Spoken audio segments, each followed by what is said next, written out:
Unfortunately जो हमारी जैसे आप एकेडेमिया कहते हैं ना, academia is so far remove from the ecosystem around them.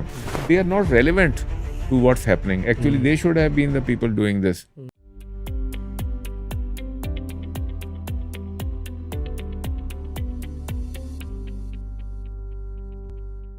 Do you think, अगर for example there is like any businessman that's listening right now, ठीक है, वो कहता है यार मैंने एक पाकिस्तान में लोकली मैन्युफैक्चर्ड एंड असेंबल्ड गाड़ी का ब्रांड बनाया, what do you think are the key components and steps he needs to take, what does the government need to do to support या प्रोटेक्ट या whatever the case may be to assist that business? मैं तो कहूँगा उसको कि भाई आप गाड़ी बनाओ ही ना। गाड़ी जो है ना, गाड़ी is a very mature market और उसके अंदर जो खेलना है ना वो दैट इज़ मोर डिफ़िकल्ट। जिन लोगों ने किया है ना, मतलब हबीब से या शिराजी से, they had the muscle but they miss the bus because of not having their own logo, है जी, और not getting deep into the thing. लेकिन आज की मार्केट में देखें जो सब असेंबलीज है ना, जैसी आपकी पॉकेट है आप उसकी एक सब असेंबली, ये है ना आपका माइक है, नो दिस इज ए सब असेंबली, है ये अलहदा एक सब असेंबली है जिसका स्टैंड समझ गया, कंपोनेंट्स उसके डिफरेंट। आप ये जो है ना, दिस इज एन असेंबली, मतलब कंपोनेंट तो इसका ये वाला एक कंपोनेंट है, but all this is one assembly and this mic is a separate type of assembly. ये जो सब असेंबलीज होती है ना, पैसा इनके अंदर है, जिसको कि वंस अगेन हमारे लोग समझते नहीं। उनके पास एक रोमांस है कि जी अपने पाकिस्तानी गाड़ी बनानी है। प्रोफेसर भी उठता है, वो भी कहता है, जो एयर कमांडो रिटायर होता है वो भी यही मुझे कहता है जी हमने ये बनाना। यार तुम उसका इंजन बना लो ना। अगर आप एक इंजन बना लेते हैं, फॉर एग्जांपल आजकल ईवी की क्रेज़ है।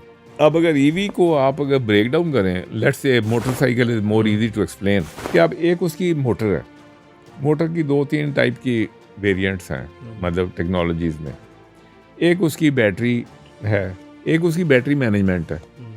The rest of the motor bike तो बाज़ार में बन रहा है, किसी वो आपको मिल जाना है, रेम शेम जितना हार्डवेयर है ना वो मिल जाना है। अब if you are in the battery business and you specialize in the battery, if you specialize in the battery management, if you can make an electric motor which everybody wants to buy, तो फिर आप imagine करेंगे आपकी market किधर की किधर गई। और आपको एंड कंज्यूमर के साथ जो नाटक करना पड़ता है ना, नाटक समझे कि ऐसे ड्रामा ना, आपको मतलब एडवर्टाइजिंग पे पैसे लगाने पड़ते हैं, आपको शोज़ करने पड़ते हैं, आपको वो क्या होता है आजकल इन्फ्लुएंसर्स यू नो हायर करने पड़ते हैं, so many things. You don't have to do anything क्योंकि you are not in a B2C situation, you are into a B2B situation। वो जो आपकी B2B situation है, कुछ चाहिए वो खुद आपके पास आएगा। वो अगर आप उसकी मजबूरी मान जाएंगे, अगर आप कहेंगे भाई ये चीज़ करनी है, तो एक्चुअली लोगों के पास गाइडेंस नहीं है। मैं आई guide companies on these things, है जी। मैंने एक छोटा सा इदारा भी बनाया है इसी पे, people can come to it for advice.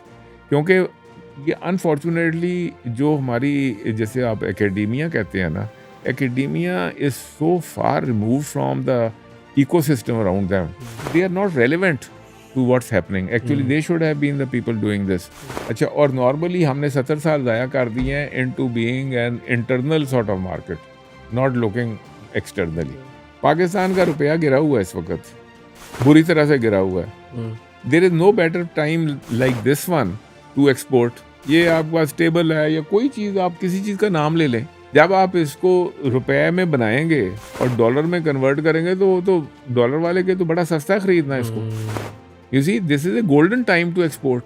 जब जापान बन रहा था तो जापानी येन 1 रुपए के पता नहीं कितने आते थे। जापान वो so cheap to buy from. अच्छा, उसके बाद ये चाइना ऐसे हुआ, ताइवान ऐसे हुआ।